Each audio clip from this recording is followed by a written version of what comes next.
ಎಲ್ರಿಗೂ ನಮಸ್ಕಾರ ಪ್ರಿಯ ವೀಕ್ಷಕರೇ, ನಾನು ನಿಮ್ಮ ಕೃಪಾ. ಎಷ್ಟೋ ಬಾರಿ ನಮಗೆ ಭೂತ, ಪ್ರೇತ, ಪಿಶಾಚಾದಿ ಅಥವಾ ದುಷ್ಟ ಶಕ್ತಿಗಳ ಒಂದು ಬಾಧೆ ನಮ್ಮ ದೇಹದಲ್ಲಿ ಅನುಭವಿಸ್ತಾ ಇದ್ದಿರ್ತೀವಿ, ಅಥವಾ ನಮ್ಮ ಮನೆಯಲ್ಲೂ ಈ ಸಮಸ್ಯೆಗಳು ಉಂಟಾದಂತಹ ಸಂದರ್ಭದಲ್ಲಿ ಕೆಲವೆಲ್ಲ ಸಂದರ್ಭದಲ್ಲಿ ನಾವು ಪರಿಹಾರಗಳನ್ನ ಮಾಡ್ಕೊಳ್ಳೇಬೇಕಾಗುತ್ತೆ. ಅಂತಹ ಸಂದರ್ಭದಲ್ಲಿ ಆ ಪರಿಹಾರಗಳನ್ನ ಮಾಡಿಕೊಂಡು ಕೆಲವು ದಾನಗಳನ್ನ ಸಮೇತ ನಾವು ಕೊಡೋದ್ರಿಂದ ನಮ್ಮ ಸಮಸ್ಯೆಗಳು ಪೂರ್ತಿಯಾಗಿ ನಿವಾರಣೆ ಆಗುತ್ತೆ. ಯಾವಾಗ ಇಂತಹ ಪರಿಹಾರಗಳನ್ನ ಮಾಡ್ಕೊಂಡಾಗ ನಿಮಗೆ ಏಳಿಗೆ ಉಂಟಾಗುತ್ತೆ ಅಂತ ಹೇಳ್ತೀನಿ.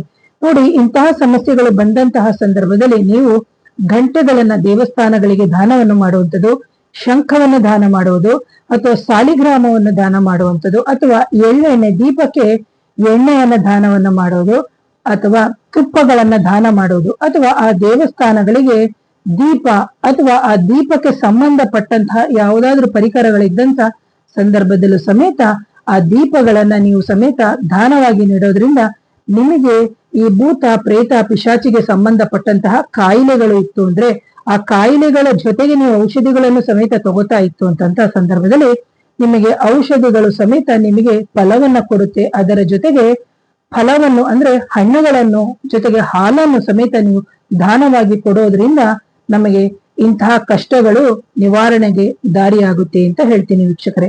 ಹಾಗಾಗಿ ಯಾರಾದ್ರೂ ಈ ಚಾನೆಲ್ನ ನೋಡ್ತಾ ಇದ್ರೆ ಚಾನೆಲ್ನ ಸಬ್ಸ್ಕ್ರೈಬ್ ಮಾಡಿ, ಲೈಕ್ ಮಾಡಿ, ಶೇರ್ ಮಾಡಿ. ಹಾಗೆ ಇಂತಹ ವಿಡಿಯೋವನ್ನ ಹಲವಾರು ಜನಕ್ಕೆ ಶೇರ್ ಮಾಡೋದ್ರಿಂದ ನಿಮಗೂ ಸಮೇತ ಒಳಿತಾಗುತ್ತೆ.